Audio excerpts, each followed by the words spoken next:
ആഷ്ലാൻഡ് കഴിഞ്ഞിട്ട് കൂടിയിട്ട് മരങ്ങൾ കുറഞ്ഞു. നോക്കത്താ ദൂരത്തോളം പരന്നു കിടക്കുന്ന ഭൂമി. മരുഭൂമി എന്ന് പറയാൻ പറ്റില്ല. ഏറെക്കുറെ ഒരു പുൽമേട് പോലെ ഇരിക്കും. കുറച്ചു കാലം മുന്നേ കാട്ടുതീ വന്നതിന്റെ എല്ലാ അടയാളങ്ങളും ബാക്കിയുണ്ട്. ഈ കോട ഇല്ലായിരുന്നെങ്കിൽ നന്നായിട്ട് ദൂരത്തേക്ക് കാണാമായിരുന്നു. മഴ പെയ്യണ്ടെന്ന് വെച്ചാൽ മഴ പെയ്യുന്നുണ്ട്. എന്നാലും ഇങ്ങനെ ചാറി ചാറി നിൽക്കുന്നേ ഉള്ളൂ. പെയ്ത് അവസാനിക്കുന്നില്ല. അടുത്ത സ്ഥലം ഞങ്ങൾ നിർത്തിയത് ബ്രോഡസ്. ഇതും മൊണ്ടാന സ്റ്റേറ്റിൽ തന്നെയാണ്. ഇത് ഇവിടെ ബ്രോഡസിലുള്ള ഒരു സ്റ്റോറാണ്. പഴയ വേട്ടക്കാരൊക്കെ കൊന്ന മൃഗത്തിന് തല വെക്കില്ലേ, അങ്ങനെ വെച്ചേക്കണമെന്ന് തോന്നുന്നു ഈ മാന്റെ തലയൊക്കെ.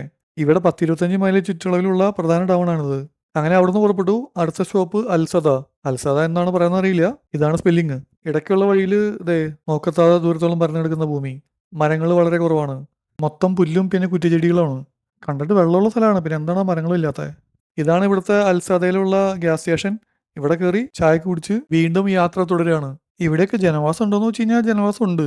ഇടയ്ക്കിടയ്ക്ക് ഓരോ ടൗണുകളും കാര്യങ്ങളൊക്കെ ഉണ്ട്. പക്ഷെ ഉള്ളിലോട്ട് പോയ ജനവാസം ഉണ്ടാവണമെന്നില്ല. എന്തായാലും നമ്മൾ കന്നാസിൽ പെട്രോൾ വാങ്ങിച്ചു വെച്ച് അങ്ങനെ പോകേണ്ട അവസ്ഥയൊന്നുമില്ല. ഇത്രയും അധികം സ്ഥലം കാണുമ്പോഴത്തേനും ഞാൻ മുന്നത്തെ വീഡിയോയിൽ പറഞ്ഞ പോലെ എല്ലാ ഇന്ത്യക്കാരും വന്നാലും ഇവിടെ ഇനി സ്ഥലം ഉണ്ടാവും ബാക്കി. പിന്നെ ഒരു ആഗ്രഹം മനസ്സിൽ വരുന്നത് ഒരു 10-500 ഏക്കർ സ്ഥലം വാങ്ങിച്ചിട്ട് ഒരു ഫാം തുടങ്ങിയാലോ എന്നാണ്. നല്ല വെള്ളമുള്ള സ്ഥലമാണല്ലോ. കഴിഞ്ഞ കുറെ വീഡിയോകളായിട്ട് മൊണ്ടാന സംസ്ഥാനം തന്നെയാണല്ലോ പറയണേ.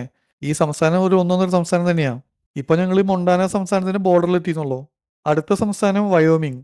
വയോമിങ് ആണ് അമേരിക്കയിലെ ഏറ്റവും കുറവ് ജനസംഖ്യയുള്ള സംസ്ഥാനം. ജനസാന്ദ്രത നോക്കുകയാണെങ്കിൽ ഒരു സ്ക്വയർ മൈലിൽ 6 പേരെങ്ങാണ്ട് താമസിക്കണുള്ളൂ.